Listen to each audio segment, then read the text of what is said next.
Hello guys, good morning. सकाळी सकाळी उठलो आणि दादानी मला सोडलं ऑफिसला. नंतर गेलो तिथून पेट्रोल वगैरे टाकला आणि तिथून गेलो दुकानावर आणि तिथून आलो ऑफिसमध्ये आणि नाश्ता वगैरे केला, चिप्स वगैरे खाल्ला आणि नंतर होता दुपारचा टाईम लंचचा. आज काय टिफिन बनवला नव्हता, मग गेलो पावभाजी घ्यायला. पावभाजी आणली, खाल्ली वगैरे आणि नंतर चाय वगैरे पिला. नंतर ऑफिस सुटला तेव्हा मी गेलो कपकेक खायला, पण कपकेक मला आवडले नाही तर मी चॉकलेट बाउल घेतला. 2 चॉकलेट बाउल घेतलेलं आणि अजून एक एक्स्ट्रावाला घेतलेला, तो न्यूट्रेलाचा होता आणि त्यांनी ऑफर ठेवलेली, त्याच्यामध्ये मला 5% ऑफ भेटली. नंतर नयन आला तर मला न्यायला, तर मी बोललो दे मी स्कूटी चालवते. नंतर आम्ही दोघं आलो, भाजी वगैरे घेतली, घरी आलो आणि घेतला चॉकलेट बाउल खाल्ला वगैरे आणि गेलो आणि किचनमध्ये पहिलं घेतला जेवायला बनवायला.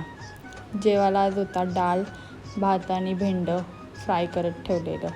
नंतर जेवायला वगैरे घेतला आणि जेवलो वगैरे आणि निखिलने माझ्या चकल्या चोरलेल्या आणि याने फालुदा आणलेला, एकटाच खात होता, मला काही दिला नाही.